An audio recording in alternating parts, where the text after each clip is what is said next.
Саванну охватила жестокая засуха. Все живое теряло силы от голода и жажды. Король Прайда, лев-самец, решил отобрать нескольких членов стаи и отправиться на охоту.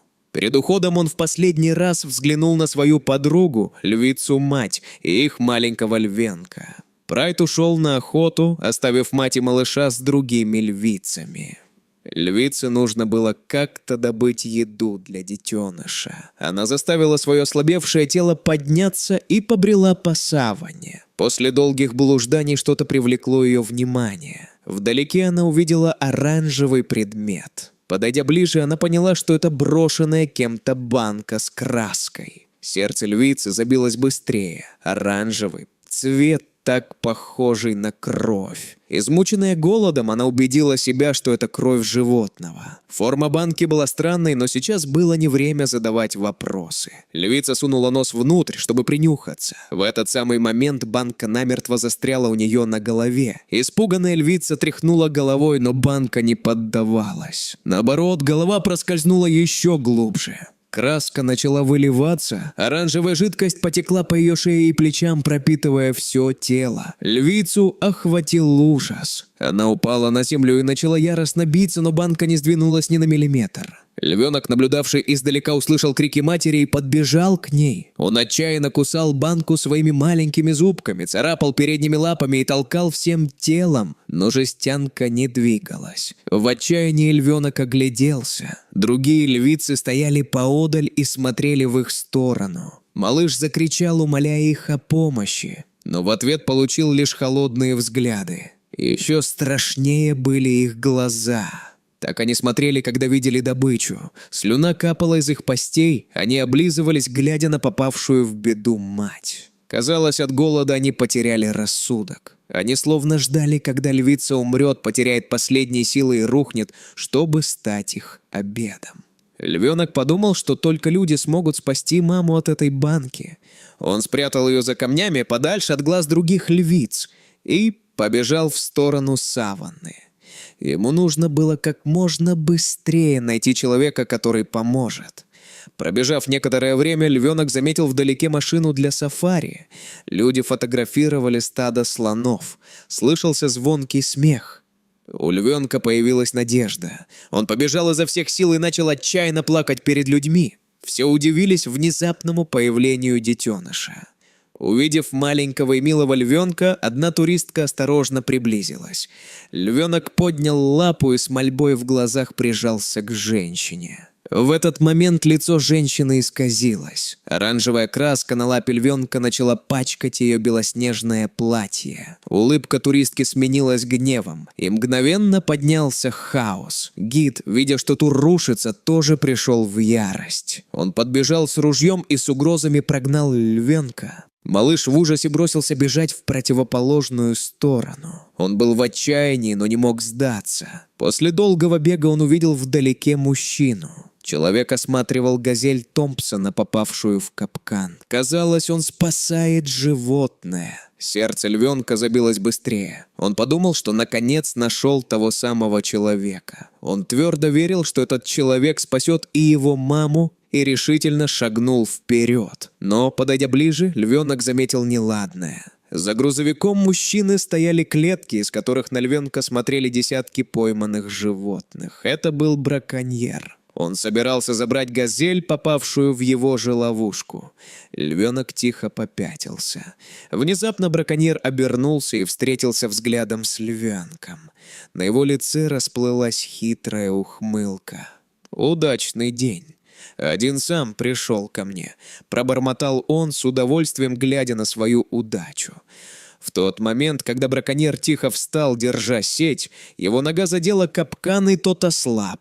Мгновенно газель извернулась и ударила браконьера головой, сбив его с ног. Львенок не упустил этот шанс и бросился бежать со всех ног. Думая об умирающей матери, он не мог сдаться. Львенок продолжал бежать. Вдалеке он увидел приближающуюся машину. Это был патрульный автомобиль рейнджеров. Львенок знал о рейнджерах, добрых людях, которые защищают животных и охраняют саванну. Ему нужно было остановить эту машину. Он побежал к ней изо всех сил, но машина ехала слишком быстро, догнать ее было невозможно. Отчаянно оглядываясь, львенок заметил стадо буйволов. Он знал, что обычно буйволы спокойны, но если им угрожать, они становятся опаснее любого другого зверя.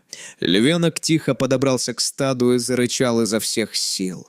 Хоть это был всего лишь рык детеныша, стадо испугалось. Почувствовав опасность, один буйвол побежал. За ним в панике сорвалось с места все стадо. Буйволы неслись прямо на машину рейнджера. План львенка удался. Марк увидел несущееся на него стадо и запаниковал. Он работал рейнджером 15 лет, но такое видел впервые. Десятки буйволов мчались прямо на его машину. Марк изо всех сил ударил по тормозам. Шины заскользили по грунтовке, машина едва остановилась, но буйволы не остановились. Огромные животные безжалостно таранили автомобиль, пробегая мимо. Звук раздираемого металла заполнил уши Марка. Он пригнулся и ждал, пока этот ад закончится. Наконец наступила тишина, и Марк осторожно огляделся. Вдалеке виднелись спины убегающего стада. Марк вышел и осмотрел машину. Шины были разорваны, капот помят, лобовое стекло разбито вдребезги, ехать было невозможно. Вдруг из-под машины раздался звук. Через мгновение оттуда выполз маленький львенок и, глядя на Марка, начал плакать. Марк с удивлением осмотрел малыша. На его передней лапе была оранжевая краска. Лицо Марка окаменело. Краска на теле дикого животного – это ненормально. Инстинкт подсказал ему. С матерью львенка случилось что-то плохое. Малыш просил помощи. Марк заглянул ему в глаза и тихо прошептал: «Я помогу тебе. Пошли». Марк взял самое необходимое снаряжение и пошел за львенком. Пройдя пешком около 30 минут, они увидели впереди стаю павианов. Марк остановился. Павианы – очень агрессивные животные. Они могли напасть и на него, и на львенка. Осматривая местность в бинокль в поисках обходного пути, он увидел неожиданную сцену. Детеныш павиана попал в сеть-ловушку браконьеров. Другие обезьяны метались вокруг, пытаясь разорвать сеть, но она была слишком прочной. Марк задумался. И львенок, и маленький павиан – это драгоценные жизни, и оба заслуживали помощи.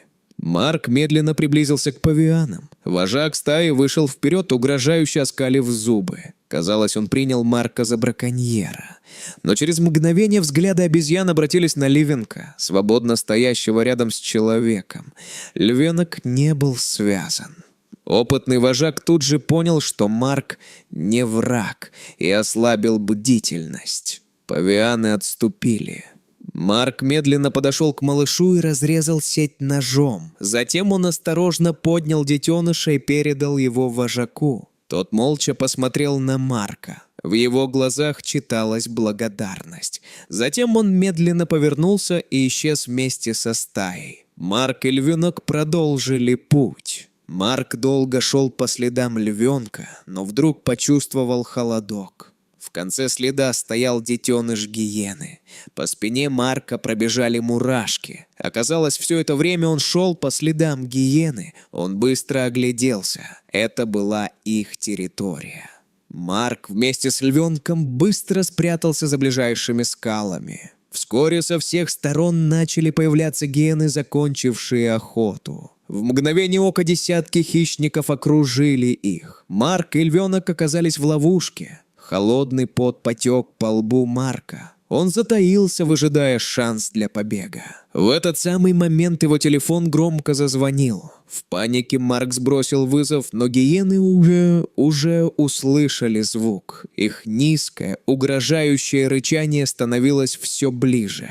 Марк с львенком забрались на скалу. Вид сверху был еще страшнее. Десятки гиен медленно подступали к подножию. Марк крепко прижал к себе львенка. Пути к отступлению не было. Он тихо закрыл глаза И в тот момент, когда Марк закрыл глаза, раздался громоподобный рев. Он снова открыл их. Десятки павианов, поднимая пыль, неслись к ним. Обезьяны бесстрашно бросились на гиен. Они кусали их зубами и били кулаками. Гиены падали одна за другой. Павианов было подавляюще много, и они атаковали яростно. Хищники, сбитые с толку, начали отступать. В конце концов, вся стая гиен бросила свою территорию и скрылась в глубине саванны. Марк не мог поверить своим глазам. Вожак павианов медленно подошел и встал перед ним. Марк низко поклонился. Вожак посмотрел на него мгновение, тихо кивнул и повел стаю прочь. Марк долго стоял на месте. На душе было тепло. Одна маленькая жизнь, которую он спас ранее, теперь спасла его самого. Марк и львенок поспешили обратно к матери львицы. Пройдя некоторое время, львенок вдруг сорвался с места, как пуля. Он нашел маму. Марк побежал следом. Наконец Марк увидел львицу. Ее состояние было ужасающим. Работая рейнджером, он повидал многое, но такого жалкого зрелища еще не встречал. Она лежала на земле с банкой на голове, едва дыша. Все ее тело и земля вокруг были залиты оранжевой краской. Марк немедленно вызвал подмогу по рации и осмотрел банку. Края, где была крышка, оказались очень острыми. Стягивать банку силой было нельзя. Это нанесло бы серьезные травмы морде животного. Единственный выход – разрезать металл вручную. Марк достал из рюкзака ножницы по металлу. Он осторожно нашел зазор, вставил ножницы и, затаив дыхание, начал резать. Руки дрожали. Малейшая ошибка могла причинить боль львице. Наконец банка развалилась пополам. Марк осторожно снял ее. Тюрьма, в которой была заперта львица, пала. Марк тут же смыл краску с ее морды водой и поднес флягу ко рту. Львица с трудом сделала глоток. Львенок подбежал и прижался к матери. Она начала вылизывать его. Глядя на это, Марк чувствовал вину. Животные не были виноваты. Виноваты были люди, незаконно выбросившие мусор. Вдруг вдалеке послышался рык хищника. Марк напрягся. Это был львиный прайд. Во главе с огромным самцом дюжина львов неслась к ним с яростью в глазах. Их взгляды были полны ненависти к людям, и Марк не был исключением. Для них он был просто еще одним представителем вида, который вредит им. Марк замер. Он не мог объяснить им, что пришел помочь. Это недопонимание нельзя было разрешить словами. В голове стало пусто. В этот момент львица-мать через силу поднялась и встала перед Марком. Несущиеся львы резко затормозили. Они не могли понять, почему она защищает человека от своей же стаи. Повисла напряженная тишина.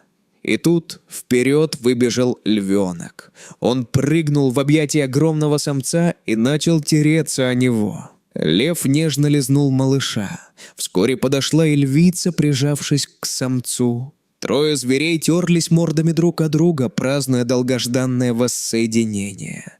Наблюдая за этой сценой, Марк понял, этот огромный лев – отец львенка. Он ушел на охоту, не в силах выносить засуху, и теперь вернулся с едой. Лев-отец, казалось, понял ситуацию и посмотрел на Марка с благодарностью. Марк успокоил бешено бьющееся сердце и смотрел на львиную семью. Вскоре семья вместе с прайдом скрылась в глубине саванны. Марк долго смотрел им вслед с чувством вины и дал себе обещание. 2 недели спустя Марк вместе со своей командой начал масштабную кампанию по уборке мусора по всей саванне.